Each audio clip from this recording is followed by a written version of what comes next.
Okay, everybody's got that spring honey-do list, right? I do. And mine originated from the winter storm of 2024. What a doozy.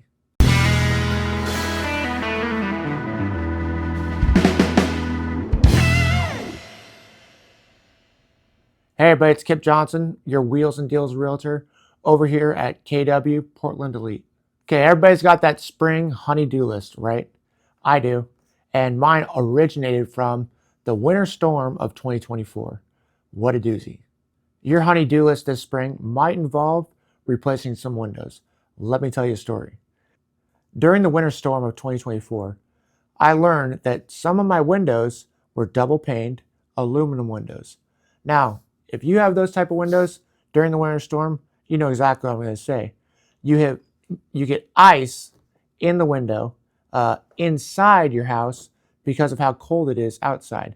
I personally had a good inch of ice on one of my sliding glass doors that's still an aluminum double paned window.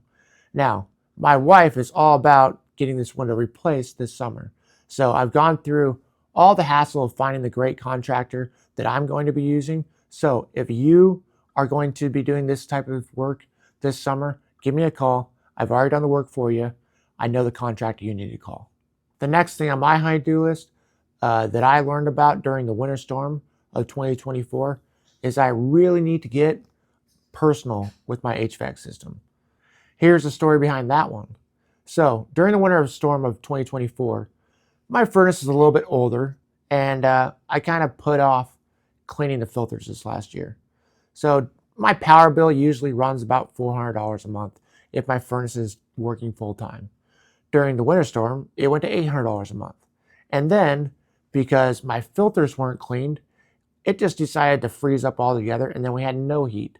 Luckily for me, I have a fireplace. I'll go into that a little more in the future.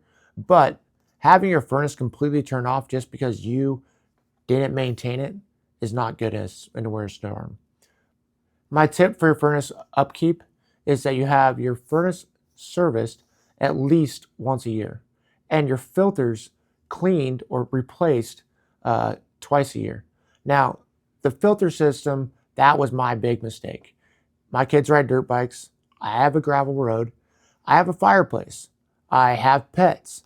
And I have a woman with a ton of hair. So my filters get clogged up, okay? And I decided just to not clean them out. Well, I already told you, my furnace system just completely stopped working. This summer, I'm also going to be looking into just having the system replaced.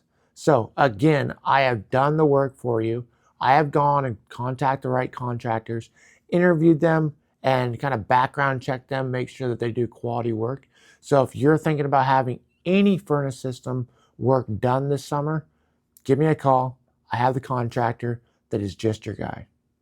As you heard in the previous tip, my lifesaver during the winter storm was that I had a fireplace.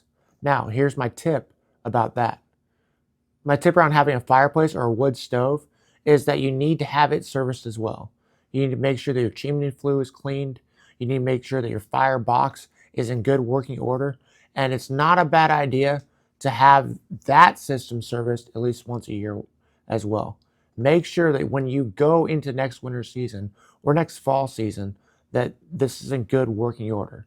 Now, if you have a gas fireplace, here's my tip for that. You should know how to start your gas fireplace with when the power is out. One of my friends had a gas fireplace during last year's winter storm, and what they did is they figured out how to start their fireplace with 2 batteries. I'll put a link to a video in the description of this video so that you can figure out how to start your gas fireplace with batteries as well. Another thing that I learned in the storm of 24 is that I forgot to clean my gutters as good as they should have been. Make sure when you're cleaning your gutters, they get all the debris off your roof, all the debris out of your gutters, and that your downspouts are free flowing, and that all the water is running away from your house. An overflowing gutter can not only just flood your lawn, but it can also flood your crawl space. If you need some help this summer cleaning your gutters, I have the perfect contractor for you. My next tip for something that I learned in the storm of 2024 didn't happen to me, but a lot of my friends had pipes breaking. And they kept calling me and said, why is my pipe breaking? Do you have a good plumber for me?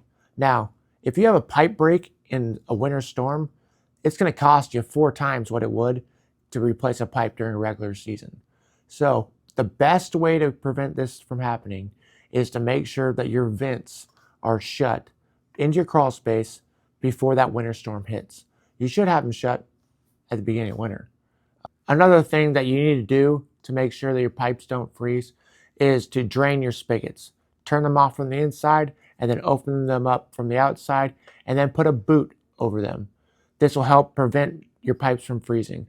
If you need help with this, I got your guy. I got a handyman that's great at this stuff, and he's a little cheaper than your normal contractor. Spring is upon us, so now it's time to go replace those filters in your HVAC system, turn your water back on, get rid of those boots, and open up your vents to your crawl space so that your house can properly breathe. Also, make sure that you clean the gutters again to get all the winter debris out of them, so during spring showers, you're not having anything overrun. And thank you so much for watching this video. Again, this is Kip Johnson, Wheels and Deals Real Estate with Keller Williams Portland Elite. I really appreciate you watching my videos. And if you have any real estate needs at all, or if you have any needs for a contractor, give me a call and I'm your guy.